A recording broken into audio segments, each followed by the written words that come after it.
Hello friends, welcome to I exam B. और अब बात करेंगे सेबी राजभाषा के लिए जो फर्स्ट फेज का एग्जाम हो गया है उसमें किस प्रकार के प्रश्न पूछे गए थे और किस प्रकार से आपको आगे फेज 2 की भी तैयारी करनी है। तो आइए देखते हैं एग्जाम का एनालिसिस क्या है।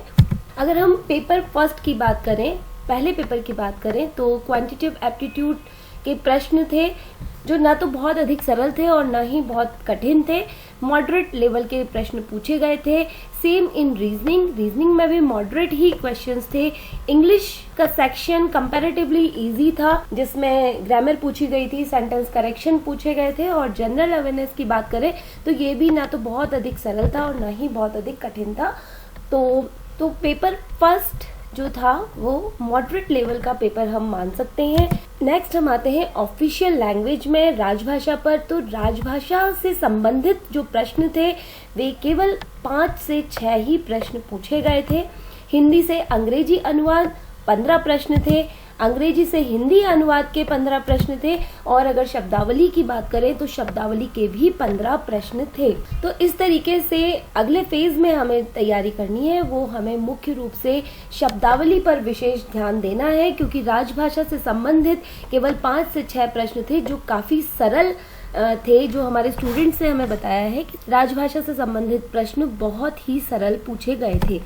अब देखते हैं कि क्या क्या वे प्रश्न थे जो पूछे गए थे। तो देखिए, राजभाषा से संबंधित प्रश्नों की अगर मैं बात करूं तो अनुच्छेद 343 के विषय में पूछा गया था कि अनुच्छेद 343 क्या कहता है।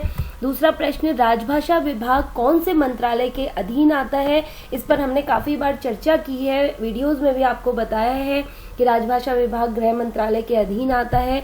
एक प्रश्न राजभाषा अधिनियम 1963 से पूछा गया था कि मुख्य रूप से राजभाषा अधिनियम 1963 क्या कहता है और इस पर भी हमने काफी बार चर्चा की है। तो बोडो और संथाली भाषाओं के विषय में पूछा गया था कि ये 8वीं अनुसूची में कब जुड़ी, कौन से संशोधन में इनको जोड़ा गया। और एक प्रश्न जो पूछा गया है वह है महात्मा गांधी अंतर्राष्ट्रीय विश्वविद्यालय कहाँ स्थित है। और यदि आपको याद हो तो इस पर भी हमने चर्चा करी थी कि यह वर्धा में स्थित है। इसके साथ ही एक प्रश्न पूछा गया था हिंदी और अंग्रेजी भाषा का प्रयोग संसद में कैसे होता है, कौन सी भाषा का प्रयोग संसद में किया जाता है। तो हिंदी और अंग्रेजी भाषा का प्रयोग होता है और किस प्रकार से होता है, यह भी एक प्रश्न पूछा गया था। तो इस प्रकार से ये 5 से 6 प्रश्न राजभाषा से संबंधित परीक्षा में पूछे गए हैं। यदि हम शब्दावली की बात करें तो शब्दावली में हिंदी से अंग्रेजी पर्याय पूछे गए। जो कुछ शब्द पूछे गए हैं वह है निवेदन का अंग्रेजी पर्याय क्या होता है, वर्गीकरण को अंग्रेजी में क्या कहते हैं, विविधीकरण को क्या कहते हैं, प्रसंविदा को क्या कहते हैं, व्यापक और औचित्य का भी पूछा गया था। तो इस तरह से कुछ शब्द जो हम दैनिक जीवन में भी प्रयोग करते हैं उन्हीं शब्दों से संबंधित शब्दावली का अंग्रेजी पर्याय पूछा गया था। अगर हम बात करें अनुवाद की तो हिंदी से अंग्रेजी अनुवाद और अंग्रेजी से हिंदी अनुवाद के कुल मिला के 15 से 20 प्रश्न पूछे गए थे।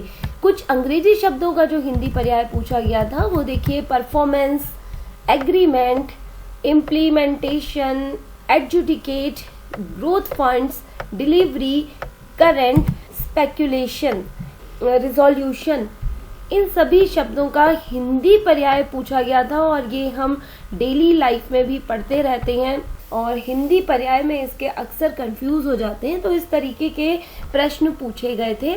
तो अगले फेज के लिए अगर हम बात करें तो अगले फेज में हमें राजभाषा से संबंधित 5 से 10 प्रश्नों को तैयार करना है। साथ ही हमें हिंदी से अंग्रेजी और अंग्रेजी से हिंदी अनुवाद पर मुख्य रूप से फोकस करना है क्योंकि यहाँ से कुल 15 से 20 प्रश्न पूछे गए थे। साथ ही जो शब्दावली है वहां पर भी 15 से 20 प्रश्न पूछे गए थे जो कि हिंदी से अंग्रेजी और अंग्रेजी से हिंदी से संबंधित थे। अगले फेज के लिए तैयार रहते हैं क्योंकि अगला फेज मार्च में ही होने वाला है। आप सभी को जिन्होंने आज परीक्षा दी है उनको परीक्षा के लिए शुभकामनाएं। आप सफल हों, यही हमारी आशा है। अगले फेज के लिए भी आप आई एग्जाम बी के साथ जुड़े रहिए और हमारे मार्गदर्शन में परीक्षा की बेहतरीन तैयारी कीजिए।